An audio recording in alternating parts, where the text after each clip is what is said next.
नमस्कार भाइयों, जय गौ माता, जय गोपाल। इस वक्त हम गौ राष्ट्र यात्रा के एक अहम पड़ाव पर हैं और अभी मैं जिस जगह पर पहुंचा हूं वो जैसलमेर से करीब 150 किलोमीटर पहले फलौदी एक जगह है, उसके पास लटियाल खार एवं गौ संवर्धन केंद्र संकल्प समिति आमला फाटा है। ये आमला फाटा है फलौदी का। तो आज यहाँ पर पन्नालाल जी और राधेश्याम रंगा जी का एक फार्म है जो कंप्लीट मॉडल है, जहाँ पर ऑर्गेनिक खेती होती है और जहाँ पर देसी गौवंश का एक ब्रीडिंग फार्म तैयार किया गया। तो मैं अंदर जाऊंगा और यहाँ की पूरी संपूर्ण जानकारी आपको दूंगा। अभी तक की इस यात्रा का एक ऐसा फार्म आपको अब तक नहीं देखा होगा। आप बाहर से ही देख सकते हैं सरसों की जो येलोनेश है, ये जो पीलापन है, ये इस पूरे इलाके को बहुत खूबसूरत बना रहा है। तो चलिए हम आपको अंदर ले चलते हैं और पूरी जानकारी, कंप्लीट जानकारी देते हैं। चलिए।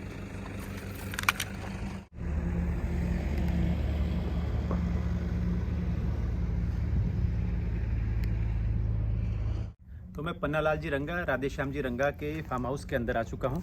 ये एक कंप्लीट फार्म हाउस है। ऐसा मैं क्यों कह रहा हूँ वो भी मैं आपको दिखाऊंगा। आप देख सकते हैं यहाँ पर ये तुलसी का घर बना है और यहाँ पर तुलसी अभी तो फिलहाल तो सूखी हुई है, लेकिन ये जल्दी आप यहाँ पर देख सकते हैं कि गाय के गोबर से इसको पूरा लिपा गया है। इस आंगन को देख सकते हैं। यहाँ पर रंगोली देखिए, रंगोली कितनी खूबसूरत है। और इसके अलावा यहाँ पर कैसे ही मैंने कंप्लीट की बात की थी, कंप्लीट फार्म हाउस की, तो यहाँ पर देसी गौवंश थारपारकर के अलावा यहाँ पर प्राकृतिक तरीके से यहाँ पर ऑर्गेनिक फार्मिंग की जाती है। और ऑर्गेनिक फार्मिंग में भी यहाँ पर अनार का उत्पादन होता है और अनार का उत्पादन भी मैं आपको दिखाऊंगा। लेकिन सबसे पहले मैं आपको गौशाला की तरफ ले चलूँगा जहाँ पर थारपारकर गायें रहती हैं। तो आप मेरे पीछे पीछे आइए और मैं आपको आगे ले जाता हूँ। देखिए, फार्म के सबसे स्टार्टिंग में ये जो है हिफस और छोटे छोटे बछड़े बछड़ियों के लिए एक बाड़ा बनाया गया है। यहाँ पर आप देखेंगे कि अभी 2, 3, 4, 5, 6 महीने के बच्चे जो है यहाँ पर रहते हैं। इसमें से डॉक्टर साहब क्या लगता है, कुछ थारपारकर है और बाकी क्या है? कुछ राठी में है, कुछ राठी में है। और यहाँ पर क्योंकि सर्दियों का मौसम है तो ये धूप सेकने के लिए सभी आ जाती हैं। देखिए, छोटी सी थारपारकर बछड़ा है और इसका देखिए कितना खूबसूरत लग रहा है। तो ऐसे ही और भी गौवंश हैं खूबसूरत इस फार्म हाउस के अंदर, रंगा जी के फार्म हाउस के अंदर। तो मैं आपको इसके अंदर वाले हिस्से में ले जाता हूँ। इसमें कई मिल्किंग में है, कई नॉन मिल्किंग भी है। तो देखते हैं, आगे बढ़ते हैं कि यहाँ पर थारपारकर नस्ल का गौवंश किस क्वालिटी का है और उसके क्या क्या और गुण हैं। तो यहाँ भी हम देख रहे हैं कि ये भी एक, और देखिए कितना नेचुरली बनाया गया है। घास रखी गई है और सीमेंट के बीम दिए गए हैं और हल्का फुल्का बाउंड्री में लोहे का इस्तेमाल किया गया और पूरी तरीके से जो है नेचुरली इस फार्म हाउस को बनाया गया है। यानी कम खर्च पर गौमाता के रहने के लिए एक उचित स्थान है। और आप देखेंगे कि यहाँ पर कई प्रकार की बर्ड्स भी रहती है और क्योंकि नेचुरल जगह बनी है तो नेचुरली पशु पक्षियों के लिए रहने के लिए ये उचित स्थान होता है। टेम्परेचर मेंटेन रहता है। सर्दियों में गर्मी का एहसास होता है और गर्मियों में यहाँ का तापमान इस प्रकार की बनावट से कम हो जाता है। अब यहाँ देखिए, मैं बताना चाहूँगा फलौदी क्या है, सबसे ठंडा एरिया है राजस्थान में। चूरू और जो जोधपुर के रीजन में देखो तो चूरू के बाद में सबसे ठंडा फलौदी है। बहुत टेम्परेचर हाई भी रहता है और लो भी रहता है। तो उसके लिए पैक करके जो व्यवस्था की गई ना, जैसे हवा, क्योंकि अगर सर्दी के मौसम में हवा आएगी तो गौ माताओं के लिए जो है ठंड ज़्यादा लगेगी। देखिए यहाँ पर बछड़े तैयार हो रहे हैं और ये आगे नंदी बनेंगे। ये अभी मुश्किल से मुझे लगता है कि साल भर के आसपास के दोनों थारपारकर नस्ल के नंदी हैं। जोरदार शरीर, बहुत अच्छे से इनका बिल्डअप पूरी तरीके से तैयार हो रहे हैं और इनके खाने पीने की सारी व्यवस्था यहीं की गई है। अभी और भी बहुत कुछ है। अब ये देखिए एक हट का निर्माण किया गया है यहाँ पर। इसे भी बिल्कुल गौ माता के गोबर से पूरा इस्तेमाल करके बनाया गया है। एक पेड़ को भी देखिए किसी भी प्रकार का नुकसान नहीं किया गया है। पूरा पेड़ रखा गया है, उसके नीचे भाग का इस्तेमाल इसके पूरे कंट्रोल करने के लिए बनाया गया है। और कुछ खंभे बनाए गए हैं। यहाँ पर आप गर्मियों के मौसम में भी बैठ सकते हैं ताकि हवा आपको लग सके और सर्दियों के मौसम में आप यहाँ बैठ के धूप सेक सकते हैं। आप आगे बढ़ते हैं और यहाँ देखिए ये एक हिस्सा है। पूरे व्यवस्थित तरीके से पूरे शेड का निर्माण किया गया है। ज़्यादा खर्चा नहीं किया गया है। तो ऊपर रहने के लिए नेचुरली चीज़ है। ये देखिए पूरा इनका ये खाने का स्थान है और ये आसपास कुछ गौ माताएं हैं। देखिए इनके बारे में डॉक्टर साहब का क्या क्या कहना है? जी ये थारपारकर है। थारपारकर है बिल्कुल। और उसके आगे वो भी थारपारकर है। बिल्कुल वो भी थारपारकर है। और कुछ थोड़ा ये सर्दी की वजह से थोड़ा काला है, कलर थोड़ा हो रखा है। कलर में थोड़ा सा गर्मियों में बिल्कुल वाइट हो जाती है। बिल्कुल वाइट हो जाती है और थोड़ा क्योंकि जाड़ों की वजह से रंग थोड़ा डार्क हो गया है जी। देखिए ये कितना देसी गौ माताओं की यही खूबी है, जहाँ देखा नहीं कुछ लोग मिलने आए हैं उनसे खुद ब खुद मिलने आ जाती है। और भी कहाँ बाकी मिल्किंग वाली गायें सारी यही हैं या यही हैं? तो इसमें से कितनी मिल्किंग वाली गायें हैं भाई साहब? इसमें चार मिल्किंग वाली हैं। तो अभी देखिए ये 4 मिल्किंग वाली गायें हैं और वहाँ पर कुछ वो सामने नंदी महाराज हैं, देखिए कितने खूबसूरत हैं। वहाँ चलते हैं नज़दीक, थोड़ा जितनी जल्दी जा सकते हैं और उनको करीब से दिखाते हैं।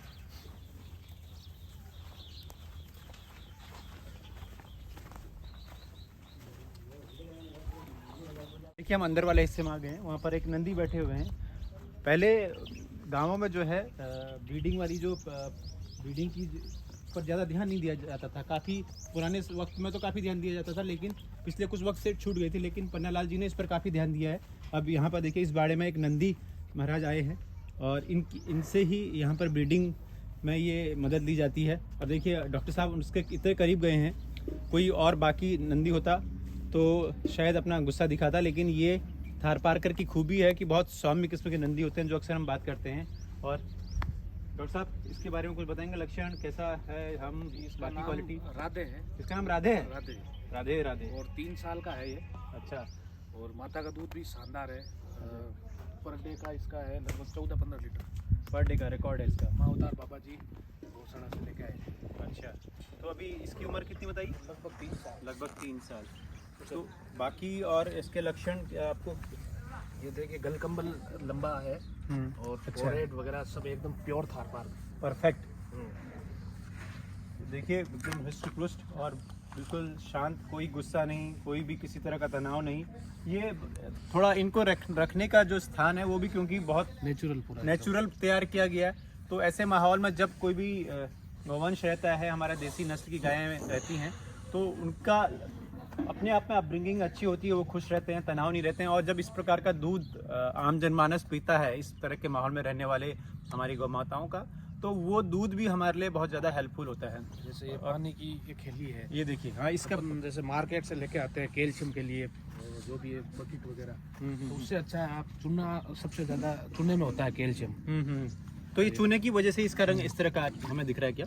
और पानी बहुत साफ है, लेकिन चूने का क्योंकि सफ़ेद है अंदर से, और ये पूरा बैक्टीरिया फंगल वगैरह सब मर जाता है क्योंकि चूने में वो ताकत है।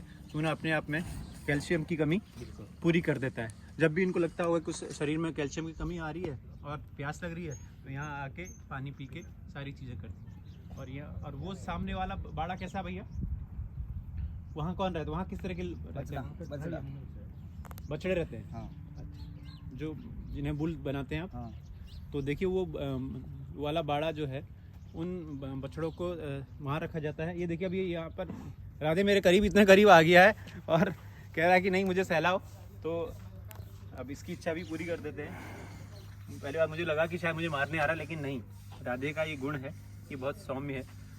तो और इसके अलावा एक हिस्सा जो है और नाने वहाँ स्नान करूँगा। अच्छा, इसके देखिए क्या ये जगह यहाँ पर एक हमें उम्र हमें नहीं दिखी अभी तक के फार्म में। ट्रेविस है, गाय को कंट्रोल करने के लिए नहला भी सकते हैं, दवाई भी देनी हो, इंजेक्शन लगाना हो। तो अच्छा, तो ये यहाँ लाके लॉक लग जाता होगा। अच्छा, यहाँ पर बेसिकली उपचार, सारे ट्रीटमेंट, नहाना धुलाना, साफ सफाई, ये सारे काम इस जगह पर किए जाते हैं। तो जब भी आप ध्यान रखें कि जब भी आप किसी इस तरह के व्यवसाय में आए, आप डेयरी फार्मिंग में आए, तो इस तरह की चीज़ों, छोटी छोटी चीज़ों पर बहुत ध्यान दें। क्योंकि अगर आप इन छोटी छोटी चीज़ों पर ध्यान देंगे तो आप अपने फार्म को, अपने गौपालन को, उसमें आपकी सफलता की गारंटी बढ़ जाती है। और अभी हम, क्योंकि हमने ये यहाँ पर आपको दिखाया कि यहाँ टोटल कितने गौवंश हैं भाई साहब? 48। 48। हाँ। करीब 48 यहाँ पर बछड़े, गाय और नंदी महाराज को मिलाकर करीब 48 हैं। तो ये गायों वाला सेक्शन है यहाँ पर। और इसके पीछे जो हिस्सा है इसके पीछे वाले हिस्से में जो है अनार की फार्मिंग होती है। वो अनार की फार्मिंग भी मैं आपको दिखाऊंगा। तो भाई साहब, अनार की फार्मिंग कितने एरिया में होती है? 30 बीघों में 23 बीघा, 30 बीघा, 6000 पौधे हैं। 6000 पौधे हैं। तो उन 6000 पौधों को मैं अभी थोड़ा और करीब से दिखाऊंगा। तो कब तक तैयार होती है ये वाली पौध अनार की? किस महीने में तैयार हो जाती है? जनवरी में। जनवरी में। और कितना यहाँ से माल निकलता है, कुछ आइडिया इसका? पर पौधे पे 40 किलो माल निकलता है। पर पौधे पर 40 किलो माल निकलता है। तो पर पौधे पर जो 40 किलो माल निकलता है अनार, वो भी मैं थोड़ा आपको करीब से दिखाऊंगा कि कितना सुंदर उसका फल है और किसकी क्वालिटी, किसका रंग, उसका पौधे कितने हेल्दी हैं वहाँ पर, वो सब भी आपको करीब से दिखाऊंगा। तो उधर चलते हैं। रंगा जी के फार्म में जो कंसंट्रेटेड फीड तैयार होती है वो है। तो भाई साहब बताएंगे कि इसमें किस किस चीज़ का इस्तेमाल किया गया है? इसमें मक्का है, जवी है, बाजरी है, गुड़ है, अश्वगंधा है, सतावरी है, हींग है। अच्छा, तो ये आप कब कब खिलाते हैं? सुबह शाम 2 ही टाइम खिलाते हैं। और रोजाना खिलाते हैं या आपने कुछ हफ्ते में कुछ दिन तय किए हैं खास? नहीं, रोज सुबह शाम। रोज सुबह शाम। हाँ। अच्छा, तो कितना कितना खिलाते हैं? पर गाय को 2 किलो। पर गाय को 2 किलो सुबह शाम, मतलब टोटल 4 किलो। हाँ। डॉक्टर साहब, आप तो इसके जानकार हैं, तो आप बताएंगे कि ये क्या फायदा है पशुधन के लिए? ये सर अपने आप में बैलेंस राशन है, दाना है। इसमें प्रोटीन, विटामिन, कार्बोहाइड्रेट, मिनरल्स सब मिला के, जैसे प्रोटीन डाइट में अपने जो भी चूरी आ गई, कार्बोहाइड्रेट में ये बाजरी आ गई, और फेट में मक्की वो खल डालते हैं सरसों की। तो ये अपने आप में पूरा बैलेंस राशन है। अच्छा, तो मतलब ये इससे अगर हम जैसे हरा आपने चारा दे दिया या सूखा चारा दे दिया, जी, तो उसके अलावा इसकी जरूरत क्यों पड़ती है? ये सर पूरा एक होता है ड्राई मैटर। ड्राई मैटर में आता चारा और बांटा, 2 पार्ट होते हैं, जिसमें बांटा का चारा देते हैं अपन 2/3 भाग, और बांटा देंगे अपन 1/3 भाग। फिर उसमें चारे में भी 2 पार्ट हो गए। हरा चारा, वो भी हरा चारा उस 2/3 में से 2/3 हरा चारा और 1/3 सूखा चारा। ऐसे ये मतलब थंब रूल होता है देने का। अच्छा, तो वो पूरा मिक्स करके अपन एक साथ खिलाते हैं। अच्छा, तो भाई साहब ये नीचे यहीं पर पकता रहता है, कितने दिन में रेडी हो जाता है? 1 घंटा 2 घंटा लगता है। अच्छा, तो सुबह शाम आप या एक ही बार बना लेते हो या सुबह शाम अलग अलग टाइम पे बनाते हो? सुबह शाम अलग अलग होते हैं। अच्छा, तो ये देखिए, ये जो कंसंट्रेटेड फीड है वो इन्हीं गायों को दी जाती है जो सामने नजर आ रही है। और ये जो है आप एरिया देख रहे हैं, ये ग्रेजिंग वाला एरिया है, ये ग्रासलैंड वाला एरिया। यहाँ इन्होंने पन्नालाल जी ने पूरे काफ़ी 2-3 एकड़ 4 एकड़ में करीब ये इनके हरे घास की व्यवस्था की है। और जब भी इन गायों को खुले में चराने का मन होता है तो यहाँ पर छोड़ दिया जाता है। इस वक्त ये सभी गायें यहाँ पर खुले में चरने के लिए आई हैं। और ये कौन सी घास है भाई साहब? जई है, जई। हाँ, ये देखिए, ये जई की व्यवस्था की गई है। और बीच बीच में कहीं कहीं पर मुझे थोड़ा थोड़ा ये बथुआ सा भी लग रहा है। ये क्या चीज़ है ये बीच में? ये खरपतवार है क्या? हाँ। ये खरपतवार है, थोड़ा काफ़ी कुछ बथुआ सा लग रहा है। बथुआ भी एक खरपतवार ही है। और सरसों के पौध भी बीच बीच में आपको दिख जाएगी। और ऐसे खुले और प्राकृतिक माहौल में यहाँ पर रंगा जी का फार्म हाउस चलता है। और इनकी गायों की खुशी के लिए देखिए कितनी व्यवस्था की गई है। सभी इनके केयर टेकर आपको दिख जाएंगे। ये सभी लोग यहाँ पर इस फार्म हाउस का ख्याल रखते हैं और गौवंश का ख्याल रखते हैं। तो देखिए किस तरीके से काम हो रहा है। किसी भी फार्म की, किसी भी काऊ फार्म की जो सफलता है उसके लिए गौपालकों का संतुष्ट होना बहुत ज़रूरी है। और ये जो हिस्सा आप देख रहे हैं पन्नालाल जी के फार्म में, यहाँ पर गौपालकों के 2 परिवार रहते हैं। उनके लिए सारी सुख सुविधाएं रंगा जी ने जो है यहीं पर की गई हैं। अगर हमारे गौपालक जो हैं, जो इनका ख्याल रखते हैं, वो अगर खुश नहीं होंगे तो फार्म की सफलता में थोड़ा कमी आ सकती है। तो ये वाला हिस्सा है। इसी के आगे जब हम बढ़ते हैं तो लेफ़्ट साइड में बाईं तरफ जो है अनार का जो उत्पादन होता है, अनार के जो खेती होती है ऑर्गेनिक तरीके से, वो है। तो हम वो जो नीला गेट दिख रहा है उस तरफ जाएंगे और पूरा हमें यहाँ के जो केयर टेकर हैं वो पूरा समझाएंगे कि ये कितने एरिया में है और कैसे कैसे कितने दिन में ये अनार की फसल तैयार हो जाती है। होता है, आप देखिए, ये अनार का एक छोटा सा पेड़ है। और ये देखिए, ये अनार की क्वालिटी देखिए, इनका शाइनिंग देखिए।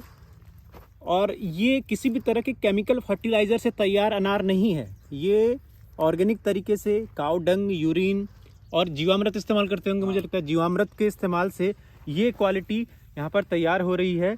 और आप बताएंगे कि ये एक पेड़ से हम कितना उत्पादन करते हैं यहाँ पर?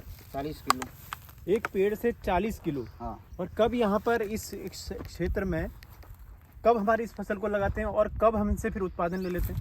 फसल तो एक बार लगाते हैं, जनवरी में आता है इसका। जनवरी में? हाँ। कब लगाते हैं? जनवरी मतलब लगा ये कितने साल का पौधा है? 4 साल का है। 4 साल का पौधा है। हाँ। और एक कब से ये हमें फल देना शुरू कर देता है? ये 2 साल के बाद देना चालू कर देते हैं। 2 साल के बाद देना चालू कर देते हैं। हाँ। देखिए 2 साल के बाद देना चालू कर देते हैं। और अभी दिसंबर चल रहा है और दिसंबर की ये पौध रेडी हो गई है, कई में फल आ रहा है। तो ये क्या जिसमें फल आ रहा है कि ये और बाद में कुछ देंगे? हाँ, देते रहेंगे। अच्छा, देते रहेंगे। एक बार पौध ले ली और कुछ महीने बाद दूसरी तैयार हो गई। हाँ। तो ये देखिए कितना फूल आया है और हर तरह का छोटा बड़ा, मतलब कि हर मौसम के हिसाब से लगातार यहाँ से आपको मिलता रहेगा अनार। और देखिए पूरे इस एरिया में जो है ये अनार ही अनार है। इधर देखेंगे उधर देखेंगे सब जगह अनार है। तो आपने कितना एरिया बताया था भाई साहब? 30 बीघा है। 30 बीघा पर ये अनार है। और 30 बीघा से टोटल उत्पादन कितना होता है? 25 से 1 टन होता है। 25 टन। हाँ। 25 टन का उत्पादन एक मतलब जनवरी के महीने में 25 टन हम कहें। हाँ। जनवरी के महीने में 25 टन उत्पादन होगा। और इस तरफ भी आप देखिए पूरा यही अनार है और इस तरफ भी पूरा अनार है। वैसे महाराष्ट्र नागपुर की तरफ भी अनार बहुत होता है, लेकिन इस क्षेत्र में जैसलमेर से करीब 150 किलोमीटर पहले इस इलाके में भी आप अनार की बड़े स्तर पर खेती की जाती है। श्री गंगानगर की तरफ अनार की बहुत खेती की जाती है और यहाँ भी पूरी अनार का पूरा देखेंगे चारों तरफ अनार ही अनार है। अमूमन ये अनार की मिठास भी बहुत ज़्यादा है और इसकी खूबियाँ भी बहुत ज़्यादा है और ये स्वास्थ्य के लिए भी बहुत ज़्यादा है क्योंकि ये प्योर ऑर्गेनिक तरीके से यहाँ उत्पादन हो रहा है। तो हमने दिखाया एक कंप्लीट फार्म। अनार को एक जैविक तरीके से उत्पादित करें तो वो आपके स्वास्थ्य के लिए तो अच्छा ही होगा, साथ ही आपके ब्लड में जो खून की मात्रा को भी संतुलित रखेगा। ये अनार की खूबी है कि आप अगर अनार खाते हैं, रोज़ एक अनार खाते हैं और अपने बच्चों को खिलाते हैं, अपने बुजुर्ग घर में आए बुजुर्गों को खिलाते हैं, तो वो अनार आपके खून में अच्छा फ्लो बनाए रखता है और खून में बढ़ाने में बहुत सहायक होता है। जब भी आप बीमार पड़ते हैं तो डॉक्टर भी कहता है कि आप सेब खाइए और अनार खाइए ताकि आपके खून की जो गुणवत्ता है, जो खून की जो मात्रा है, जो खून है वो बना रहे परफेक्ट। तो ये ओवरऑल एक कंप्लीट फार्म का हमने आपको दिखाया। तो अगर आप कभी भी इस तरह के मॉडल पर काम करना चाहें तो आप ऑर्गेनिक खेती को, आप देसी गौ पालन को एक साथ कोलैबोरेट करिए, उसके बाद एक आप कंप्लीट मॉडल तैयार कर पाएंगे। तो आप सोच रहे होंगे कि आखिर इस पन्नालाल जी के फार्म में ऑर्गेनिक फार्मिंग के लिए जो खाद बनती है वो कहाँ बनती है और कैसे बनती है। तो ये मैं आपको दिखा दूँ, ये वो जगह है जहाँ पर ऑर्गेनिक खेती का सबसे ज़रूरी चीज़ बनती है। यहाँ पर छाछ, गौमूत्र, गुड़, इन सब के इस्तेमाल से, गोबर के इस्तेमाल से खाद का निर्माण किया जाता है। यहाँ से आप देखेंगे ये जो इलाका है यहाँ पर सारी चीज़ें डाल दी जाती हैं और फिर उनको काफ़ी कुछ कितने दिन तक हम रखते हैं? 45 दिन। 45 दिन तक हम इन चीज़ों को रखते हैं, इसको बीच बीच में हिलाते हैं और तब यहाँ पर खाद का निर्माण होता है। और फिर वो खाद इन पाइपों के ज़रिए, आप नीचे देख रहे होंगे ये पाइप है, इनके ज़रिए जो है वहाँ पर खेती में इस्तेमाल की जाती है। अभी तो हालांकि इसमें खाद नहीं है तो मैं आपको दिखा नहीं पाऊंगा क्योंकि अभी पूरी फसल कंप्लीट होने के कगार पर है, तैयार होने के कगार पर है। नीम की निम्बोली वगैरह सब, नीम की निम्बोली वगैरह सबका इस्तेमाल करके जो है ये खेती तैयार की जाती है। तो ये ओवरऑल एक ऑर्गेनिक खेती का एक मॉडल पर काम करने के अलग अलग तरीके हैं। तो चलते हैं। आपको बार बार बताया कि ये एक कंप्लीट फार्म है और कंप्लीट फार्म तब होता है जहाँ पर कई तरह के पशु पक्षी, कई तरह के जानवर, कई तरह के जो हमारे ज़मीन को अमृत बनाने का काम करते हैं, जो ज़मीन को उपजाऊ बनाने का काम करते हैं, वो लोग होते हैं। ये एक छोटा सा बाड़ा है खरगोशों का। देखिए 2 छोटे छोटे खरगोश पन्नालाल जी के इस फार्म में हैं। भैया 2 ही हैं या कुछ और भी हैं? 2 ही हैं। 2 ही हैं। देखिए 2 खूबसूरत से खरगोशों का जोड़ा, मेल फीमेल हैं, दोनों मेल हैं। मेल फीमेल है। दोनों मेल फीमेल है। देखिए दोनों मेल फीमेल हैं और एक दूसरे के साथ मिलकर ये घास चुग रहे हैं। माटी इंडिया में बस अभी इतना ही। जल्द ही एक नई प्रेरणादायक कहानी के साथ आपके साथ हाजिर होऊंगा। धन्यवाद।